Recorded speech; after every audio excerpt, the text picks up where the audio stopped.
वैसे जरूरी नहीं, पर वीडियो को लाइक या डिसलाइक कर दिया करें। कहानी में हम बिना जिस्म वाले एक काफी बड़े शैतान को देखेंगे, जिसका सिर्फ बड़ा सा सर ही आसमान में नजर आता है और उसी की मदद से वो एक किंगडम के लोगों को एक एक करके मारता है, जिससे उन लोगों में डर का माहौल बन गया। फिल्म की शुरुआत एक किंगडम से होती है, जहाँ रानी के सामने एक रिचुअल जादू किया जा रहा था, जो एक डांस की तरह का था। और ये जादू एक जादूगरनी और उसके साथी कर रही थी, ताकि किंगडम में अमन सुकून बना रहे, क्योंकि अक्सर किंगडम में सुकून रखने के लिए इस तरह के जादू करवाए जाते हैं। जैसे जादू पूरा हुआ, जादूगरनी आसमान में एक काफी बड़े ड्रैगन को लाकर बताती है कि ये हेवन इन्हीं जन्नत से आया हुआ ड्रैगन है, जो हमारे पूरे किंगडम की हिफाजत करेगा। उसे देख सभी लोग हैरान तो थे, साथ ही खुश भी हो गए, ये सोचकर कि अब हम बेफिक्र होकर रहेंगे, किंगडम पर कोई खतरा नहीं आएगा। लेकिन तभी पूरे आसमान में तूफान उठने लगा, चारों तरफ काले बादल छा गए और पता नहीं कैसी अचानक ही वो ड्रैगन भी वहाँ से गायब हो गया, जिसके साथ ही सभी लोगों को आसमान में एक काफी बड़े खतरनाक शैतान का चेहरा दिखाई देने लगता है, जिसे देख सभी लोग एकदम काफी घबरा जाते हैं। उन्हें कुछ अंदाजा ही नहीं था कि इतनी बड़ी मुसीबत अचानक से कहां से आ गई। पर सिपाही बड़ी हिम्मत दिखाते हुए एक साथ जमा हुए और एक साथ वो सारे तीरों की बारिश शैतान पर कर देते हैं। लेकिन ये उसके लिए बहुत छोटा सा हमला था, जिससे शैतान को कुछ नहीं हुआ। वो अपने बड़े से मुंह से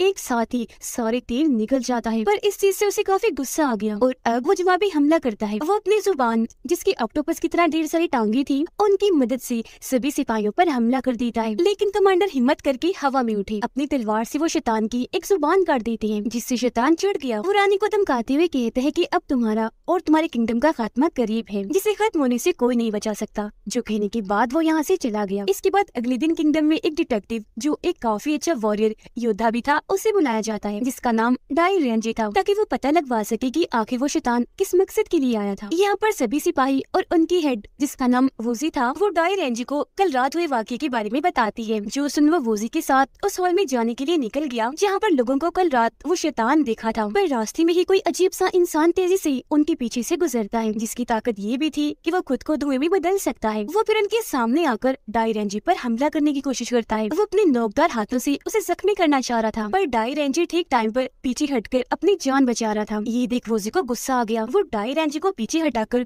खुद उससे लड़ने लगती है, क्योंकि उसकी लड़ने की स्किल्स बहुत कमाल की थी। काफी बहादुरी से उसका सामना करती है। हवा में उड़ उड़ कर घूम घूम कर वो उसे मार रही थी। अपने साथी को हारता हुआ देखकर उस आदमी का दूसरा साथी वहाँ आ गया, जो डाई रेंजी को रस्सी से बांध देता है, पर वो बड़ी चालाकी से घूमकर रस्सी से आजाद हो गया। फिर वोजी के साथ मिलकर दोनों से लड़ने लगा। वो दोनों आदमी इनके सामने टेक नहीं पाए, इसलिए फौरन वहाँ से गायब हो गए। इसके बाद किंगडम का कमांडर वहाँ आकर बताता है कि इन दोनों आदमियों को मैंने ही भेजा था, क्योंकि इन्हें मैंने अपनी और रानी की हिफाजत करने के लिए रखा हुआ है। डाई रेंजी कमांडर से कहने लगा कि मैं रानी से मिलना चाहता हूँ, मगर उसने ये कहकर साफ साफ मना कर दिया कि आई एम सॉरी, वो किसी से भी मिलना नहीं चाहती। जो सुन उसे हैरत भी हुई और उसे काफी अजीब भी लगा, लेकिन फिर भी वो इस बात को टाल देता है। अब डाई रेंजी उस हॉल में आ ही गया जहाँ कल रात शैतान देखा था। वो यहाँ एक जादू डिवाइस रख के ये पता लगवाने की कोशिश करता है कि आखिर कल रात यहाँ हुआ क्या होगा, जिसके साथ ही उसे सब कुछ दिख जाता है और सारी बात समझ आ जाती है। वो जादूगरनी से पूछने लगा कि तुम्हारे हिसाब से क्या वो शैतान असली था या किसी ने जादू करके बस सबको डराने के लिए वहम दिखाया, जिस पर जादूगरनी जवाब देती है कि मुझे जहाँ तक लगता है वो असली था, क्योंकि इतना खतरनाक जादू कोई नहीं कर सकता। जो सुनकर डाई रेंजी अब कमांडर के साथ जंगल में रह रहे एक मास्टर के पास जाता है, क्योंकि वो काफी बुजुर्ग थे, तो जरूर उनके पास इस सारे मामलात की जानकारी होगी। पर इन्हें वहाँ मास्टर नहीं मिलते। तभी अचानक कमांडर के साथियों पर एक आदमी हमला कर देता है, जिसने अपना हुलिया जोकर जैसा बनाया हुआ था। वो दोबारा हमला करता ही दोनों अपनी अपनी तलवारों से उससे लड़ने लगे, पर जोकर इनसे कई गुना ज्यादा ताकतवर था, इसीलिए वो बड़ी आसानी से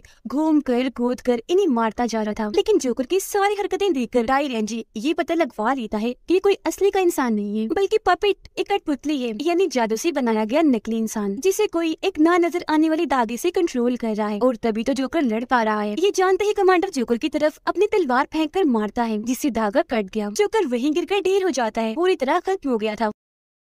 अब कमांडर उस इंसान को ढूंढने के लिए निकलते हैं जो जोकर की पपेट को कंट्रोल कर रहा था। वो कोई बड़ा इंसान नहीं बल्कि एक छोटी बच्ची थी। वो मास्टर के साथ ही रहती थी। इन्हें बताती है कि तुम मास्टर से नहीं मिल सकते, क्योंकि वो किसी से भी मिलना नहीं चाहते। ये सुनकर कमांडर को गुस्सा आ गया और अब वो उस तरफ जाने लगा जहाँ मास्टर रहती थी। लेकिन तभी सामने से ड्रैगन आकर उस पर हमला कर देता है। वो बार बार वार करके उसे गिरा रहा था, क्योंकि वो कमांडर को रोकना चाहता था। फिर ड्रैगन डाई रेंजी को बताता है कि ये बात तय है, लिख दी गई है कि अब किंगडम का खात्मा करीब है, वो तबाह हो जाएगा जिसे तुम नहीं रोक सकते, जो कहकर एक झटके में वो उन्हें मास्टर के पास ले जाता है। यह मास्टर भी वही बात दोहराते हैं कि हाँ ये सच है, किंगडम की तबाही करीब है। अब तभी यहाँ दोबारा से काले बादल छाने लगे और अगले ही पल आसमान में वो शैतान दोबारा से आ जाता है। कमांडर के दोनों साथी उस पर हमला करने की कोशिश करते हैं, पर वो अपने जहर से दोनों को ही मार देता है। ये देखकर मास्टर अब ड्रैगन को भेजते हैं उससे लड़ने के लिए, पर ड्रैगन उसकी ताकतों के सामने कुछ नहीं था। शैतान अपनी जुबान में ड्रैगन को लपेटकर फंसा लेता है और सीधा निकल गया, जो देखकर मास्टर दंग रह गया। इससे पहले वो खुद हमला करते शैतान उन पर हमला कर देता है, जिससे मास्टर जलने लगे राख में बदलकर वहाँ से गायब हो जाते हैं, जिसके बाद शैतान भी वापस चला जाता है। उधर वूजी उन लोगों की लाशों की जांच कर रही थी जो शैतान के हमले से मरे थे। लाशों के चोटों को उसने जैसे ही काटा, उसे अंदर से अजीब तरह की स्किन जिल्द मिली, जो देख वो काफी हैरान रह गई। तभी इधर डायरेंजी भी आ गया, उसे भी वूजी इस सब के बारे में बताने लगी, पर डायरेंजी को यहाँ किसी और के होने का भी एहसास हो जाता है। वो चारों तरफ शराब फेंक कर कहते हैं कि यहाँ जो भी है सामने आ जाए, मैं तुम्हें कुछ नहीं करूँगा बल्कि बहुत सारी शराब दूंगा। उसका ये कहना ही था कि वहाँ रखा ताबूत हिलने लगा। उसे खोलकर फिर अंदर से एक आदमी बाहर आया, जिसकी हालत ठीक नहीं थी। उसे डायरेंजी पहले से ही जानता था, क्योंकि वो पहले यहाँ का डॉक्टर हुआ करता था, पर शराब की उसे बहुत बुरी लत लग गई, जिस वजह से उसे किंगडम से निकाल दिया गया। अब डायरेंजी उससे पूछने लगा कि अगर तुम्हें पता है कि इन मरे हुए लोगों में ये अजीब जिल्द कैसी है तो फौरन मुझे बता दो। जिस पर वो बताता है कि काफी सालों पहले एक छोटी सी गांव में रानी ने अपने कुछ सिपाही भेजे थे, क्योंकि कहा जाता है कि उस गांव में शैतान रहते हैं। पर उन सब सिपाहियों की वहाँ मौत हो गई, जिनकी जिसमें भी ये अजीब सी जिल्द थी, जो सुनकर डायरेंजी काफी हैरान रह गया। उस आदमी की बात सुनकर वूजी बताती है कि मेरे डैड भी गए थे वहाँ एक बार, पर आज तक वापिस नहीं आए। इसलिए अब डायरेंजी उस गाँव में जाने का फैसला करता है ताकि शैतान के बारे में वहाँ से कोई सुराग मिल जाए। और अब ये सारे लोग वहाँ जाने के लिए निकल गए। उन्हें अपना सफर कश्ती के जरिए ही तय करना पड़ता है, पर थोड़ा दूर जाने पर चारों तरफ कोहरा छा गया, जिस वजह से कश्ती गलत रास्ते की तरफ मुड़ जाती है। लेकिन फिर भी ये लोग कश्ती से उतर ही गए और जैसे तैसे केव इन्हीं गार के जरिए ही गांव के रास्ते में दाखिल हो ही गए। जहाँ आते ही उन्हें सारे सिपाहियों के स्केलेटन ढांचे दिखाई देते हैं, जिन सबको शैतानों ने मार दिया था। वहाँ वूजी को अपने डैड का स्केलेटन भी दिखता है, जिसे देख वो टूट गई, काफी दुखी हो जाती है। यहाँ इन्हें एक जानवर का स्केलेटन भी देखा, जो बहुत ही अजीब लग रहा था। साथ ही दीवार पर उस सर वाले शैतान की तस्वीर भी बनी हुई थी, जो देख सभी काफी घबरा गए। इन्हें यहाँ एक काफी पुराना कपड़ा भी देखा, जिस पर कोई जादू के मंत्र लिखे हुए थे। तभी अचानक सर वाले शैतान की तस्वीर वहाँ से गायब हो गई, जिसके साथ ही बहुत सारे शैतान यहाँ आकर इन पर झपट पड़े, बुरी तरह हमला कर देते हैं। एक उड़ती हुई शैतान भी यहाँ आई, जिसने लाल रंग के जादुई कपड़े पहने हुए थे। उसे डायरेंजी लड़ने लगा, अपनी तलवार से वो उसके जादुई कपड़े फाड़ देता है, जिससे वो डर गई, धुएं में बदलकर फौरन यहाँ से भाग गई। अब ये लोग जैसे यहाँ से निकलने लगी,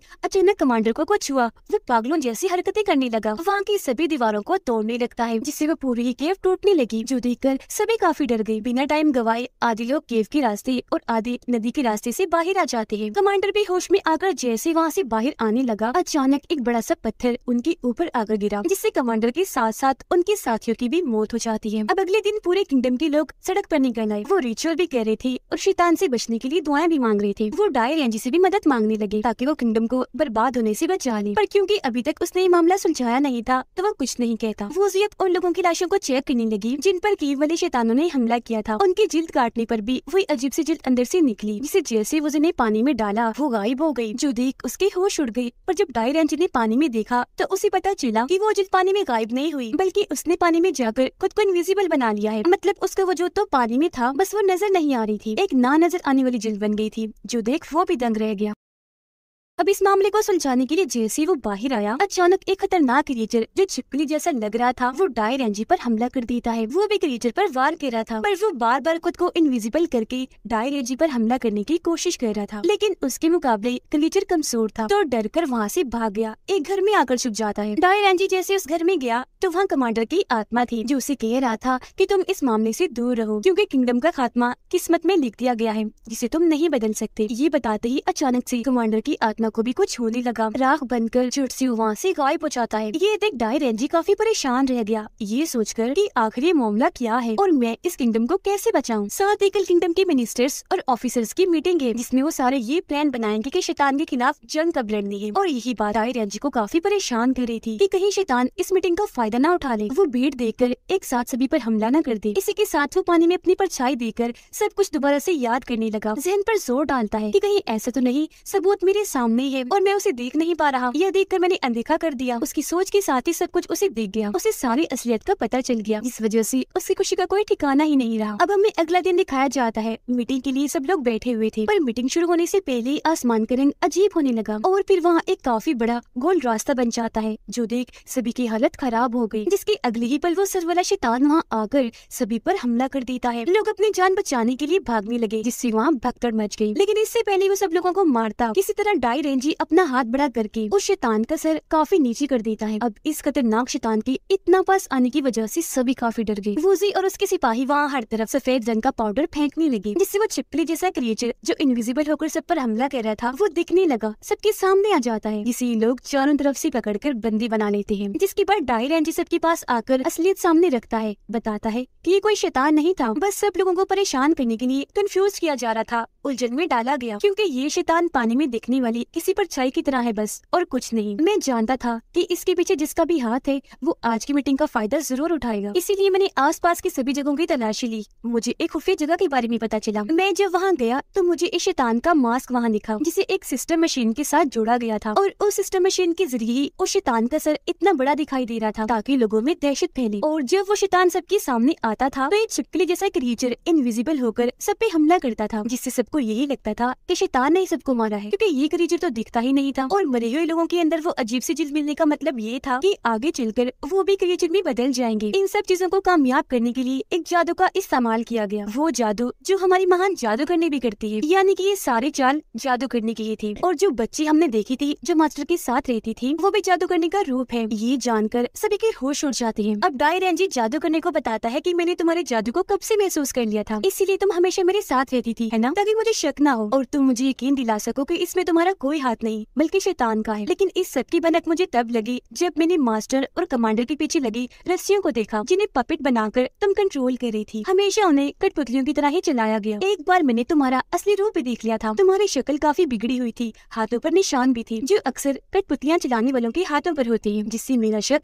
यकीन में बदल गया कि हाँ ये सब तुमने ही किया है। बेशक तुम इस सब में बहुत माहिर हो, तुम्हारी सोची समझी प्लानिंग थी, पर देखो क्या फायदा हुआ, आखिर मैंने तुम्हें पकड़ ही लिया। जादू करने का असली चेहरा देखकर सभी काफी दंग रह गए, और क्योंकि उसकी सच्चाई सबके सामने आ गई थी तो वो बच्ची वाले रूप में आकर डाई रेंजी को कहती है, वाह रेंजी, मान गई तुम्हें, आखिर तुम मेरी सच्चाई सबके सामने ले ही आए। लो फिर आगे भी सुनो, मैंने ये सब बदले की आग में किया, क्योंकि रानी ने मेरे पूरे गांव को बर्बाद कर दिया था, जिसका मैं बदला किंगडम को खत्म करके लेना चाहती थी। इतना कहकर वो दोबारा से अपने पपेट वहाँ लाती है और सब पर हमला करने की कोशिश करती है, लेकिन डाई रेंजी और सभी सिपाही मिलकर बहादुरी से पपेट्स का सामना करते हैं। बड़ी आसानी से उन्हें मारने के बाद जादू करने को भी चारों तरफ से घेर लिया जाता है। उसने यहाँ अपनी हार कबूल कर ली थी, पर वो उनके हाथों से मरना नहीं चाहती थी, इसीलिए खुद ही अपनी जान ले लेती है। सब नॉर्मल होने के बाद जब डाई रेंजी और रानी खड़ी थी तो तभी अचानक एक सिपाही भागता हुआ आया, बताने लगा कि पिछली पहाड़ियों में एक काफी बड़ी साइज का कछुआ देखा गया है। जो सुनकर डाई रेंजी अब इस मामले को सुलझाने के लिए भी चला गया, जो हो सकता है किसी और का मास्टर प्लान हो। पर डाई रेंजी काफी माहिर था, इस तरह का कोई भी खतरा हुआ वो आसानी से सुलझा लेगा। उसकी वजह से ही किंगडम का खात्मा होने से बच गया। दुश्मन की चाल का पता लगते ही उसने असलियत सामने लाकर रख दी, क्योंकि जादू करने के इरादे गलत थे। उसने गलत सोचा रानी के बारे में और बदला लेने का सोचा। इस बात को कोई नहीं झुटला सकता कि बदले की आग बहुत बुरी होती है। अब वो गलत थी, इसलिए आखिर में उसका खात्मा हो गया। रानी बेकसूर थी, तो ना उसको और ना ही किंगडम को कुछ भी हुआ। इसी के साथ ये कहानी इधर ही खत्म हो जाती है।